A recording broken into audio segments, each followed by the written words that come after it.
আসসালামু আলাইকুম। আজকের গুরুত্বপূর্ণ সংবাদে আপনাদের সকলকে স্বাগতম। আজকের সংবাদটি অনেক গুরুত্বপূর্ণ।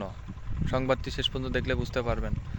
চলুন কথা না বাড়িয়ে সংবাদটি শুরু করা যাক। চলুন আজকে আমরা পেঁয়াজ গাছ সম্পর্কে জানবো। আমার ক্যামেরার স্ক্রিনে যে গাছটি দেখছেন এটা হলো পেঁয়াজ গাছ।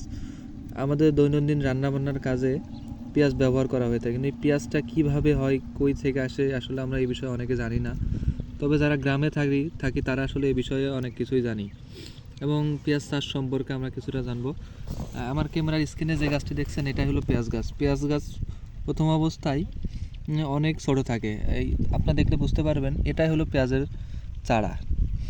এই চারাটাই রোপণ করা হয়। রোপণ করার পরে এভাবে কিছুদিন যাওয়ার পর গাছটি এভাবে সতেজভাবে রূপ নেয়। এটাই আস্তে আস্তে কৃষকের কঠোর পরিশ্রম এবং সাধনার ফলে আমরা বড় যে পেঁয়াজটা আমরা দৈনন্দিন জীবনে ব্যবহার করে থাকি এটাই পেয়ে থাকি।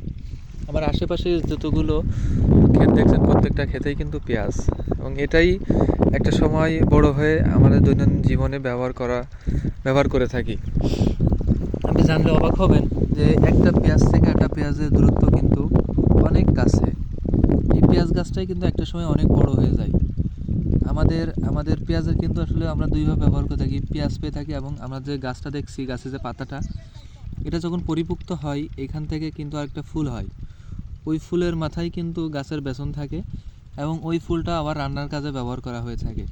তাহলে পেঁয়াজ থেকে আমরা দুইটা খাবার পেয়ে থাকি, একটা হলো পেঁয়াজ এবং একটা হলো পেঁয়াজের ফুল।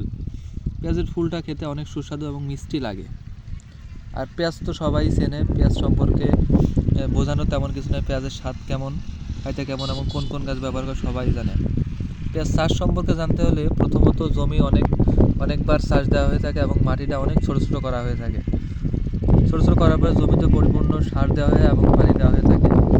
দেওয়ার পরে পেঁয়াজের চারাগুলো লাইন ধরে এবং পায়ে আকারে এভাবে রোপণ করা হয়ে থাকে। কিছুদিন যাওয়ার পর এই মাঝখান থেকে সুন্দর করে ছোট কাঁচি কিংবা অন্য কিছু দিয়ে মাটিগুলো ছোটো ছোটো করে আবার কেটে যাচ্ছে। এই জমিতে কিছু কিছু ঘাস দেখা যাচ্ছে, যাতে এই ঘাসগুলো যাতে না থাকে, জমিতে ঘাস না থাকে এবং জমিটা যাতে অনেক সুন্দর হয়ে থাকে। এভাবে কৃষকের যত্নের পরিচর্যাতে পেঁয়াজ গাছ তৈরি হয়ে থাকে। কিছুদিন পরে এটা দুই তিন মাস এভাবে রোপণ করার পরে